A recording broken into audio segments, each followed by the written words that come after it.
నగేష్ గారు, రైట్.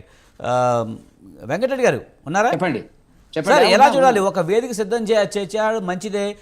రాబోయే రోజుల్లో రెండు రాష్ట్ర ప్రభుత్వాలు కలిసి కూర్చోవడం వల్ల సమస్య తీరుతుందని చెప్తున్నారు. ముఖ్యంగా ఇప్పుడు కాంగ్రెస్ ఉంది, అక్కడ టీడీపీ ఉంది. రేవంత్ రెడ్డి చంద్రబాబు మధ్య ఒక సయోధ్య అయితే ఉన్నట్టుగానే కనిపిస్తుంది.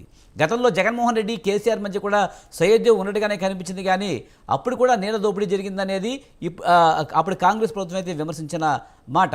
ప్రభుత్వాలు మారుతున్నాయి కానీ సమస్యలు మాత్రం తీరట్లేదు. ఎలా చూడాలంటారు?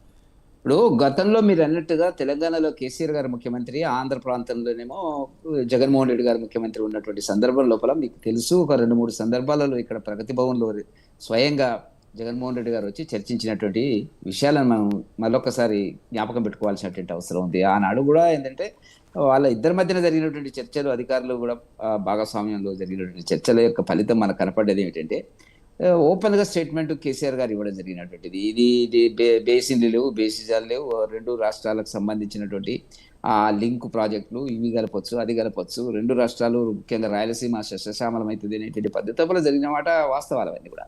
సరే, ఏదన్నా అది జరగలేదు, కారణాలు మళ్ళీ తర్వాత ఏంది, వాళ్ళ ఇద్దరి మధ్యన ఉండే అభిప్రాయాలు ఏంది, ఎందుకు అన్నాడు, ఎందుకు వెనక్కి పోయినారు అనేటువంటిది పక్కకు పెడితే ఇవాళ ఎన్నటికైనా ఈ సమస్యలు ఇప్పుడు ఒక్కటండి. ఇప్పుడు 11 సంవత్సరాలు అవుతుంది. ఈ సమస్యలకు ఎక్కడ ఏదో ఒక పరిష్కారం ఎక్కువను తక్కువను ఒక్కటి. ఇప్పుడు మనం పూర్తిగా 100% రెండు రాష్ట్రాలకు న్యాయంగా ఉంటుంది, 99% ఉంటుంది, ఓ దగ్గర 1% డిఫరెన్స్ ఉంటుంది. అది తెలంగాణకు ఉంటుందా, ఆంధ్రకు ఉంటుందా అనేటువంటిది పరిష్కరించుకుంటే బాగుంటుంది అనేటువంటి దాంట్లో మంచి వాతావరణం కింద రేవంత్ రెడ్డి గారి భవిష్యత్ దృష్టిలో మనం ఎందుకు నెగిటివ్ మాట్లాడాలి? ఇప్పుడు ఆ కోణంలోనే ఆయన ప్రయత్నం చేస్తున్నట్టుగా మనం ఉన్నది, దాన్ని అందరం కూడా ఆహ్వానించాలా.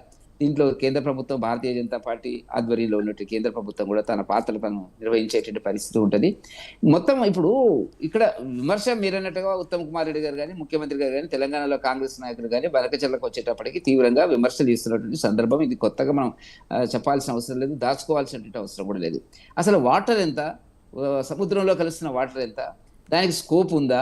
గతంలో వచ్చిన జడ్జి ఇప్పుడు తెలంగాణ ప్రాజెక్ట్స్ పై నుంచి ఉన్నాయి. ఇప్పుడు శ్రీరామ్ సాగర్ నుంచి మొదలు పెడితే మనకి ఇక్కడ కాళేశ్వరం దగ్గరికి వస్తే, దేవాదులకు వచ్చేటప్పటికి, ఖమ్మం జిల్లాకు వచ్చేటప్పటికి సీతారామ ప్రాజెక్టు, వీటిల్లో ఎంత ఉపయోగం మనం చేస్తున్నాము, ఎంత ఎందుకంటే వర్షాలు ఎప్పుడు ఒక్క తీరు ఉండవు కదా, రకరకాలుగా ఉంటాయి. కాబట్టి వీటిలో యావరేజ్గా, ఎందుకంటే చూసేవాడికి ఏం కనపడుతున్నట్టు ఇప్పుడు చంద్రబాబు గారు చెప్పిన, గతంలో కేసీఆర్ గారు చెప్పిన ఏంటంటే 3000 టీఎంసీలు వృధాగా సముద్రంలో కలుస్తుంది, దాంట్లో మేము 200 టీఎంసీలు తీసుకుంటే ఈ ప్రశ్న ఎవరినైనా అడిగితే ఏమంటారు? అవునండి, ఏమవుతుంది అని అంటారు. కానీ అది నిజమా కాదా, వాస్తవం ఎంత, దాంట్లో లోతుగా పరిశీలించాల్సిన అవసరం ఉంది. సాంకేతిక, ఇంతకుముందు చెప్పినట్టుగా సాంకేతిక పరమైనటువంటి టెక్నాలజీకి సంబంధించినటువంటిది ఒక సిడబ్ల్యూసి ఉంది, వాటర్ కమిషన్ ఉంది, రకరకాల అపెక్స్ బాడీలు ఉన్నాయి. ఇవన్నీ కూడా చర్చ చేసి రాజకీయ కోణంలో ఆలోచించకూడదు. ఇప్పుడు బీఆర్ఎస్ పార్టీ ఎంతసేపు ఏంటంటే రాజకీయ కోణంలో కొంత ఏంటంటే, రేవంత్ రెడ్డి గారు కూడా మొన్నటి వరకు కూడా వాళ్ళ స్టాండ్ ఏంటంటే, మా ప్రభుత్వం అక్కడ ఉంది కాబట్టి, కూటమిలో మేము ఉన్నాం, భారతీయ జనతా పార్టీ ఉంది కాబట్టి, టీడీపీతో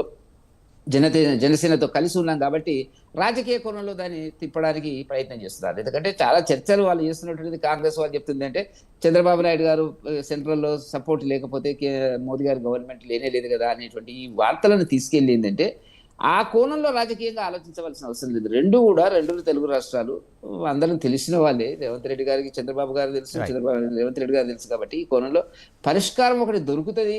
అట్లీస్ట్ ఒక సమావేశంలో చర్చల్లో పరిష్కారం దొరకకపోవచ్చు, కానీ దానికి కొంత నేరో అభిప్రాయ భేదాలలో కొంత తగ్గు కనపడుతుంది, నేరో తగ్గిపోతుంది అనేటువంటిది భారతీయ జనతా పార్టీ భావిస్తుంది. కాబట్టి మంచి వాతావరణం అని చెప్పి భారతీయ జనతా పార్టీ భావిస్తుంది. వెంకటరెడ్డి గారు, ఒక బ్రేక్లోకి వెళ్దామండి. బ్రేక్ తర్వాత